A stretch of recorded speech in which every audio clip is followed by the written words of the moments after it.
Good morning my dear student. आज जो हम बात करने वाले हैं वो न्यूक्लियोफिलिक सब्स्टिट्यूशन रिएक्शन पे बात करने वाले हैं।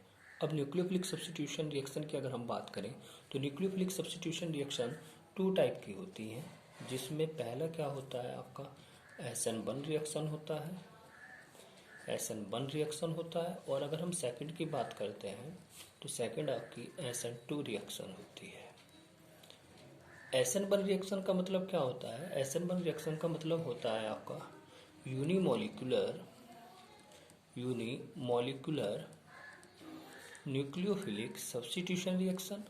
और SN2 का मतलब होता है बाईमोलिकुलर न्यूक्लियोफिलिक सब्स्टिट्यूशन रिएक्शन। अब इसमें हमको कैसे बात करनी है? अगर हम SN1 की बात करते हैं, शुरू में अगर हम SN1 रिएक्शन की बात करते हैं तो SN1 रिएक्शन में आपको किस तरह से करना है? देखिए, SN1 रिएक्शन को पढ़ने के लिए पहले आपको इसकी रिएक्टिविटी ऑर्डर का पता होना चाहिए। अगर हम इसकी रिएक्टिविटी ऑर्डर की बात करते हैं तो इसका रिएक्टिविटी ऑर्डर जो होता है वो 3rd degree, 2 degree, 1 degree carbocation. जितना ज़्यादा डिग्री ऑफ कार्बोकैटायन होता है वो उतना ही फास्ट क्या करता है? SN1 रिएक्शन करता है। अब SN1 रिएक्शन होती कैसे है? अगर हम इसकी बात करें तो आपने क्या किया, सपोज इस तरह का एक कंपाउंड लिया। अब जैसे ही आपने लिया है और इसकी रिएक्शन आपने किससे करा दी, मान लीजिए किसी न्यूक्लियोफाइल से करा दी, तो हम अगर इसकी बात करें तो इसको हम क्या कहते हैं बेटा? सबस्ट्रेट कहते हैं। और अगर हम इसकी बात करें तो इसको हम क्या कहते हैं? न्यूक्लियोफाइल कहते हैं। अब क्या होता है बेटा, ये जो Cl है मोर इलेक्ट्रोनिगेटिव है, इसके इलेक्ट्रॉन को अपनी तरफ खींचेगा। जब इसको इलेक्ट्रॉन को अपनी तरफ अट्रैक्ट करेगा तो इस पर कैसा चार्ज आएगा? पॉजिटिव। OH पे कैसा होता है? नेगेटिव होता है। तो जब इस कार्बन पे कैसा है? पॉजिटिव चार्ज आया। अब देखते हैं कि इस कार्बन से कितने अल्काइल ग्रुप जुड़े हैं? 1 2 3। तो ये जो सबस्ट्रेट है इसमें जो कार्बोकैटायन है वो कौन सा हो जाता है? 3rd degree. तो इससे क्या शो हो रहा है? इससे ये शो हो रहा है कि 3rd डिग्री कार्बोकैटायन क्या होता है, क्या करता है बेटा? फास्टली SN1 रिएक्शन शो करता है। जब इस पे पॉजिटिव चार्ज आया तो इस पॉजिटिव चार्ज पे आपका कौन सा अटैक करेगा? न्यूक्लियोफाइल। तो यहाँ पे जो प्रोडक्ट बनेगा वो क्या बनेगा बेटा? CH3 CH3 CH3 और यहाँ पे OH बन जाएगा और यहाँ से आपका क्या निकल जाएगा? Cl नेगेटिव निकल जाएगा। तो ये आपका प्रोडक्ट बन जाता है। लेकिन देखने वाली क्या बात होती है, अगर आप इसकी मैकेनिज्म की बात करते हैं, किसकी बात करते हैं बेटा? इसकी अगर मैकेनिज्म की बात करते हैं तो इसका मैकेनिज्म 2 स्टेप में होता है। कितने स्टेप में होता है? 2 स्टेप में होता है। अगर हम स्टेप फर्स्ट की बात करते हैं तो स्टेप फर्स्ट में हमेशा इसमें क्या होता है? कार्बोकैटायन का फॉर्मेशन होता है। अब कार्बोकैटायन का कैसे फॉर्मेशन होता है? मान लीजिए आपने क्या किया, CH3 और आपने यहाँ पे Cl लिया। याद रखिए जो पहला स्टेप होता है हमेशा वो कैसा होता है बेटा? वो आपका हमेशा फास्ट होता है। जैसे ही आपने इसको लिया, अब ये पहला मैंने गलत बोल दिया है। पहला स्टेप जो होता है वो स्लो होता है। जब ये स्लो होता है तो क्या होगा? ये Cl इसके इलेक्ट्रॉन को अपनी तरफ अट्रैक्ट करेगा। इस पर कैसा चार्ज आएगा? पॉजिटिव। तो यहाँ से क्या कंडीशन जनरेट हुई कि यहाँ पे आपका पॉजिटिव चार्ज आया और यहाँ से आपका क्या निकल गया? Cl negative. जो पहला स्टेप होता है वो जो स्लो होता है उसको हम क्या कहते हैं बेटा? रेट डिटरमाइन स्टेप होता है। वो रिएक्शंस के रेट को क्या करता है? डिटरमाइन कर देता है। रेट डिटरमाइन स्टेप होता है। अब यहाँ पे जो कार्बोकैटायन बना है ये आपका क्या बन गया है? यहाँ पे कार्बोकैटायन। अब स्टेप सेकंड में क्या होता है? देखिए ये स्टेप सेकंड इसका बहुत इंपॉर्टेंट होता है। अगर हम स्टेप सेकंड की बात करते हैं कि स्टेप सेकंड में कैसे होगा, तो स्टेप सेकंड में क्या होता है कि जैसे आपने स्टेप सेकंड लिया तो जो आपका कार्बोकैटायन बना है, जो आपका कार्बोकैटायन क्या बना है? CH3 अब यहाँ पे जो पॉजिटिव चार्ज आया ये कार्बोकैटायन आपने लिया। अब इस पर कौन रिएक्शन करेगा? आपने ऊपर देखा था जो न्यूक्लियोफाइल है। तो जैसे ही न्यूक्लियोफाइल ने अटैक किया तो ये वाला जो स्टेप होता है, ये वाला स्टेप कैसा होता है आपका? ये फास्ट स्टेप होता है। अब देखना क्या होता है, देखना ये होता है कि जो ये न्यूक्लियोफाइल है क्या ये इधर से ही कम्प्लीटली अटैक करके प्रोडक्ट बनाएगा? तो देखा जाता है कि जो SN1 रिएक्शन होती है उसमें जो प्रोडक्ट बनता है, देखो बेटा एक बार तो अटैक यहाँ से करेगा, जब ये आगे से इस पर अटैक करेगा तो जो प्रोडक्ट बनाता है वो क्या बनाता है? CH3 CH3 और यहाँ पे क्या बन जाता है OH। लेकिन हम अगर बात करें, अगर हम यहाँ पे क्या लगा दें, एक मिरर लगा दें, क्या लगा दें बेटा, मिरर लगा दें, तो जैसे हम मिरर लगाते हैं तो ये OH कहाँ हो जाता है, इस साइड पहुँच जाता है। तो कहने का मतलब क्या है कि एक प्रोडक्ट तो ये बनता है और दूसरे प्रोडक्ट की अगर हम बात करें तो दूसरा प्रोडक्ट आपका क्या बनता है कि सॉरी, ये जो OH होता है ये इधर माइग्रेट कर देता है। कहने का मतलब क्या है आपका कि ये OH इधर आ जाता है और यहाँ पे क्या हो जाता है CH3। तो इससे क्या शो होता है, इससे शो होता है कि अगर आप इस प्रोडक्ट की बात करें तो ये D फॉर्म होती है इसकी, और ये कौन सी फॉर्म होती है इसकी, L फॉर्म हो जाती है। तो इससे क्या शो हो रहा है, इससे ये शो हो रहा है कि जो आपकी एसन-बर्न रिएक्शन होती है उसमें जो प्रोडक्ट बनता है, मैं लिख देता हूँ यहाँ पे कि इस एसन-बर्न रिएक्शन में जो प्रोडक्ट बनता है वो प्रोडक्ट कैसा बनता है बेटा। इसमें अगर प्रोडक्ट की बात करें तो 50% क्या बना, जिस साइड से अटैक होना था उसी साइड से अटैक हुआ। तो इसका मतलब क्या है कि इसमें 50% तो आपका कैसा बनता है, रिटेंशन प्रोडक्ट बनता है जैसा आपका बनना चाहिए था। और 50% इसमें कैसा प्रोडक्ट बनता है, 50% इसमें आपका इन्वर्जन प्रोडक्ट बन जाता है। कैसा प्रोडक्ट बन जाता है, इन्वर्जन प्रोडक्ट बन जाता है। तो ये बात इसमें आपको याद रखनी है कि जो एसन-बर्न रिएक्शन होती है उसमें हमेशा उसे हम क्या कहते हैं, यूनिमोलिकुलर न्यूक्लियोफिलिक सब्स्टिट्यूशन रिएक्शन कहते हैं। उसका अगर रिएक्टिविटी ऑर्डर की हम बात करते हैं तो उसका रिएक्टिविटी ऑर्डर 3 to 1 डिग्री होता है। अब इसमें कहने का मतलब क्या है, इसमें कहना मतलब ये है कि जो मोर डिग्री ऑफ कार्बोकैटायन होते हैं वो क्या करते हैं, वो सबसे फास्ट एसन-बर्न रिएक्शन को शो करते हैं। अब जैसे मैंने यहाँ पे एक रिएक्शन लिया, उस रिएक्शन में मैंने आपको प्रोडक्ट बताया, लेकिन जैसे हमने इसका मैकेनिज्म किया तो मैंने मैकेनिज्म में आपको ये बताया, पहला पॉइंट तो ये बताया कि जो सिलो स्टेप होता है वो रिएक्शंस के रेट को डिटरमाइन करता है। उसके बाद मैंने आपको ये बताया क्या कि जो इस एसन-बर्न रिएक्शन में बनने वाला प्रोडक्ट होता है वो ऐसा नहीं होता है कि 100% आपका रिटेंशन बनता है। उसमें 50% क्या होता है, रिटेंशन बनता है और 50% क्या होता है, इन्वर्जन बनता है। इसका मतलब क्या है कि जब 50% कैसा बन रहा है बेटा, रिटेंशन बन रहा है, 50% कैसा बन रहा है बेटा आपका, ऐसा बन रहा है, इन्वर्जन बन रहा है। तो इसका मतलब क्या है, रेसिमिक मिक्सचर का फॉर्मेशन हो जाता है। तो एसन-बर्न reaction always formation of racemic mixture. याद रखिए एसन-बर्न रिएक्शन में ऑलवेज जो फॉर्मेशन होता है प्रोडक्ट का वो 50% डिटेंशन होता है, 50% इन्वर्जन होता है। तो आप इसको क्या कह सकते हैं, जब 50% डिटेंशन है 50% इन्वर्जन है तो इसका मतलब ये है कि आप इसको क्या कह सकते हैं, रेसिमिक मिक्सचर कह सकते हैं। अब इसमें आगे क्या बात आती है, इसमें आगे ये बात आती है, हम नेक्स्ट पेज पे बात करें कि इसमें हमें सॉल्वेंट की किसकी रिक्वायरमेंट होती है।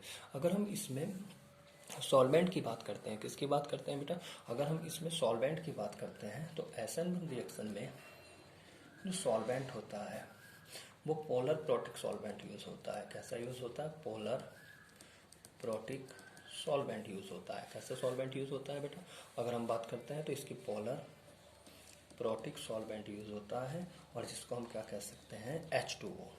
तो इसमें जो सॉल्वेंट यूज होता है वो कौन सा सॉल्वेंट यूज होता है, वो पोलर प्रोटिक सॉल्वेंट यूज होता है, H2O होता है। और अगर हम इसके रिएक्शंस के ऑर्डर की बात करते हैं, order of reaction, order of reaction की बात करते हैं तो ऑर्डर ऑफ रिएक्शन अगर हम इसका निकालें तो उसको निकालने के लिए हम किसकी रिक्वायरमेंट होती है, रेट ऑफ रिएक्शंस की। तो अगर हम रेट ऑफ रिएक्शन की बात करते हैं बेटा तो रेट ऑफ रिएक्शन कैसे होता है, केमिकल काइनेटिक्स में पढ़ा है। रेट ऑफ रिएक्शन क्या हो जाएगा बेटा, यहाँ पे K और यहाँ पे क्या आएगा, ये किस, CH3 और Cl। ये एसन-बर्न से मतलब क्या है, जब एसन-बर्न बन आ रहा है इसका मतलब क्या है कि इस रिएक्शंस का जो ऑर्डर होता है वो हमेशा फर्स्ट ऑर्डर का होता है। क्यों होता है, वो इसलिए होता है क्योंकि जो एसन-बर्न रिएक्शन होती है इस रिएक्शन में जो रिएक्शंस का जो रेट होता है वो सिर्फ सबस्ट्रेट की कंसंट्रेशन के ऊपर डिपेंड करता है। किस पर डिपेंड करता है, सबस्ट्रेट की कंसंट्रेशन पे, न्यूक्लियोफाइल के ऊपर ये अटैक नहीं करता है। तो जब ये न्यूक्लियोफाइल के ऊपर आपका अटैक नहीं कर रहा है तो इसका मतलब क्या है, जब ये न्यूक्लियोफाइल के ऊपर अटैक नहीं कर रहा है इसका मतलब क्या है कि जो ये जो रिएक्शंस है, एसन-बर्न रिएक्शन है, इस रिएक्शंस का जो ऑर्डर होगा वो क्या होगा, मैं लिख देता हूँ, एसन-बर्न रिएक्शन का जो ऑर्डर होगा वो क्या होगा बेटा, वो फर्स्ट ऑर्डर रिएक्शन होगा। कौन सा होगा, फर्स्ट ऑर्डर रिएक्शन होगा, फर्स्ट ऑर्डर रिएक्शन होगा। तो अभी तक मैंने इसमें आपको 4 बातें बताई हैं। एक इसका मैकेनिज्म बताया है, एक मैंने इसकी रिएक्टिविटी बताई है। मैकेनिज्म भी आपने देखा, उससे आपको क्या पता चला, उससे आपको ये पता चला है कि SN1 रिएक्शन में बनने वाला जो प्रोडक्ट होता है वो 50% इन्वर्जन और 50% रिटेंशन होता है। रिएक्टिविटी की बात करें तो इसकी जो रिएक्टिविटी होती है वो क्या होती है बेटा, 3:1 होती है। अगर हम सॉल्वेंट की बात करते हैं तो सॉल्वेंट इसमें पोलर प्रोटिक सॉल्वेंट लिया जाता है। अगर हम ऑर्डर ऑफ रिएक्शंस की बात करते हैं तो SN1 रिएक्शन फर्स्ट ऑर्डर की रिएक्शन होती है। अब देखिए यहाँ पे कभी कभी ऐसे भी क्वेश्चन आ जाता है, बहुत इजी आता है। मैं इस लेक्चर से जो अपना नेक्स्ट लेक्चर डालूंगा उसमें बहुत बहुत इम्पोर्टेंट मैं क्या आपसे प्रॉब्लम डिस्कस करने वाला हूँ कि SN1 रिएक्शन और SN2 रिएक्शन में क्या प्रॉब्लम्स आती है। और देखा जाता है कि SN1 SN2 रिएक्शन से हर साल एक नए क्वेश्चन जरूर बनता है।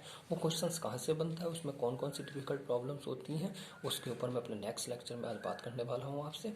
तो देखते हैं अब आगे क्या बात होती है।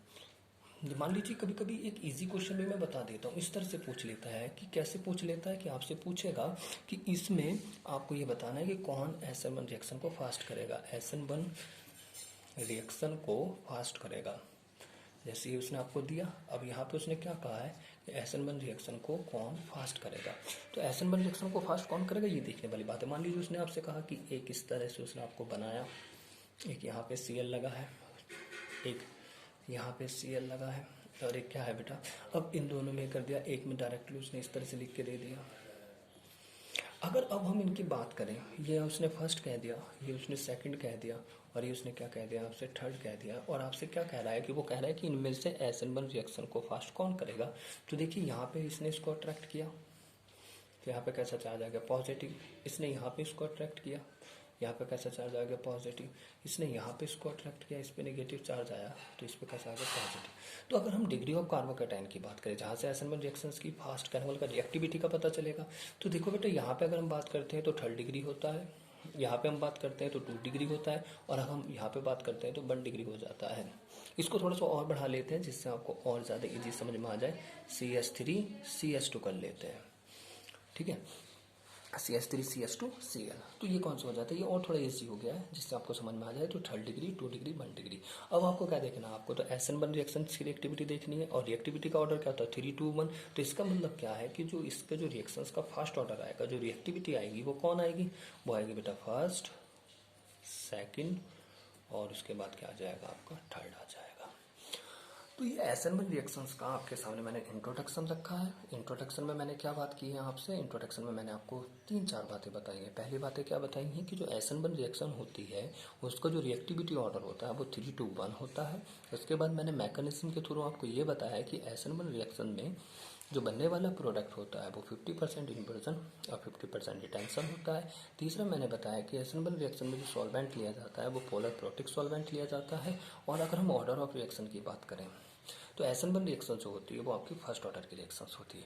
उसके बाद मैंने एक हल्का सा आपको प्रॉब्लम्स बताई है कि कभी कभी ये पूछ लेता है कि जैसे कार्बोकैटायन की कंडीशन उनमें जनरेट होती है कि कौन सा SN1 रिएक्शन को फास्ट करेगा।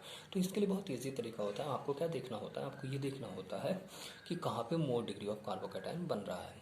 तो कहाँ पे मोर डिग्री ऑफ कार्बोकैटायन बन रहा है, इसमें 3rd डिग्री बन रहा है, इसमें 2 डिग्री बन रहा है, इसमें 1 डिग्री बन रहा है। तो फास्ट रिएक्शन कौन करेगा, फर्स्ट, सेकंड, थर्ड। अब हम बात किसकी करते हैं, SN2 रिएक्शन की बात करते हैं। अगर हम SN2 रिएक्शन की बात करते हैं, बाईमोलिकुलर न्यूक्लियोफिलिक सब्स्टिट्यूशन रिएक्शंस की बात करते हैं, तो इसमें आपको क्या याद रखना है, फिर से ऐसे चलेंगे। पहली पॉइंट्स कौन सी आती है बेटा, इसमें रिएक्टिविटी ऑर्डर आता है। अगर हम रिएक्टिविटी ऑर्डर की बात करें तो इसका जो रिएक्टिविटी ऑर्डर होता है वो क्या होता है, वो उसका जस्ट उल्टा हो जाता है। कैसे हो जाता है, इसमें क्या आएगा, 1 डिग्री, 2 डिग्री, 3 डिग्री। तो हम क्या करते हैं, इसमें हम 1 डिग्री को ले लेते हैं। जैसे आपने क्या किया, CH3Cl ले लिया और इसकी रिएक्शन किससे करा दी बेटा आपने, जैसे H2O से, मतलब क्या OH न्यूक्लियोफाइल से कराई। तो यहाँ पे क्या होगा, ये CH3OH बन जाएगा आपका, और यहाँ से क्या निकल जाएगा, अल्कोहल बन जाएगा और ये निकल जाएगा। अब इसमें भी क्या करना होता है, इसमें भी आपको एक मैकेनिज्म देखना है। इसका मैकेनिज्म भी बहुत इंपॉर्टेंट होता है। अब इसमें क्या होता है, इसकी मैकेनिज्म एक ही स्टेप में होती है, और जब एक ही स्टेप में होती है तो किस तरह से होती है वो देखना बहुत ज़रूरी है। देखिए इसमें हम क्या करते हैं, इसमें अगर हम बात करें तो हमने क्या किया, ये CH3 लिया था, CH3Cl, तो यहाँ पे ये H ये Cl ले लिया। अब इसका पहले स्टेप क्या होगा, सिलो स्टेप होगा, एसिलो स्टेप कैसा होता है, रीडिटरमाइंड स्टेप होता है। और याद रखिए इसमें जो न्यूक्लियोफाइल है OH है। अब देखना क्या होता है कि जो न्यूक्लियोफाइल OH है ये कहाँ से अटैक करेगा, क्या ये Cl नेगेटिव जाएगा, ये इधर से अटैक करेगा, जी नहीं। SN2 रिएक्शन में क्या होता है कि ये जो न्यूक्लियोफाइल होता है ये इसमें बैक साइड अटैक करता है। कहाँ अटैक करता है बेटा, बैक साइड अटैक करता है। जब बैक साइड अटैक करता है तो इसे बैक साइड इफेक्ट या अम्ब्रेला इफेक्ट भी कह देते हैं। बैक साइड इफेक्ट या अम्ब्रेला इफेक्ट, मैं फिर से बोल रहा हूँ, SN2 रिएक्शन में जो न्यूक्लियोफाइल अटैक करते हैं वो बैक साइड से करते हैं। बैक साइड से अटैक करने के कारण इसको बैक साइड इफेक्ट या क्या कह सकते हैं, इसको अम्ब्रेला इफेक्ट कहते हैं। और क्या होता है बेटा, अब इसमें क्या होता है कि इस OH का अटैक करना और Cl का निकलना, ये दोनों प्रोसेस एक साथ होते हैं। कैसे, तो यहाँ पे ट्रांजिशन स्टेट आ जाती है। ये आपने ऐसे किया, ये ऐसे किया, ये ऐसे किया, और यहाँ पे क्या होता है, ये Cl, और यहाँ पे क्या होता है, ये आपका OH। इस स्टेट को हम क्या कह देते हैं, ट्रांजिशन स्टेट।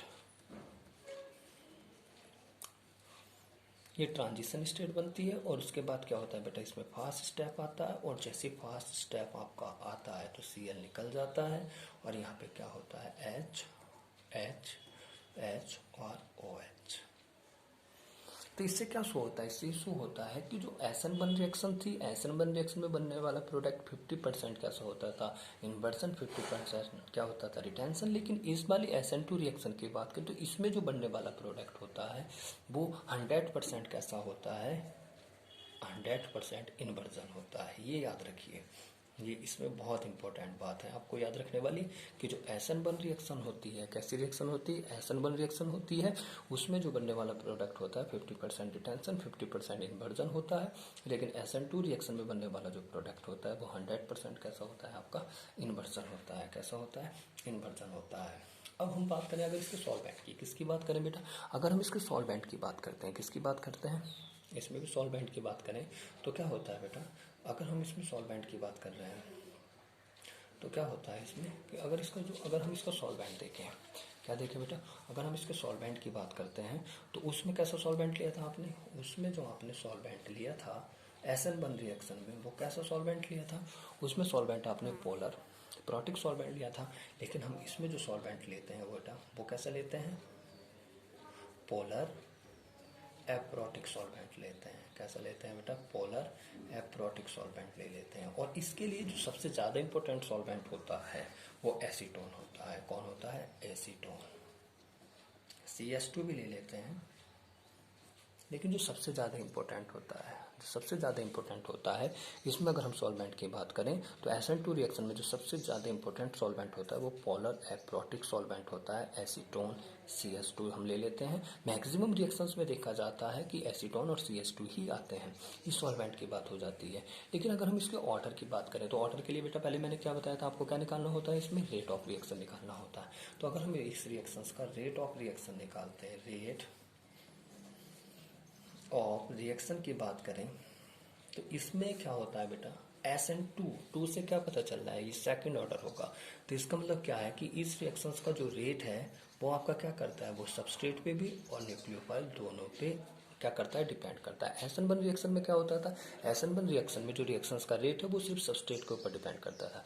यहाँ पे जो रिएक्शंस का रेट होता है वो सबस्ट्रेट और न्यूक्लियोफाइल दोनों के ऊपर अटैक करता है, जिससे क्या होता है, इसका ऑर्डर ऑफ रिएक्शन क्या हो जाता है, इसका ऑर्डर ऑफ रिएक्शन की अगर हम बात करें तो इसका ऑर्डर ऑफ रिएक्शन क्या हो जाता है बेटा, सेकंड हो जाता है।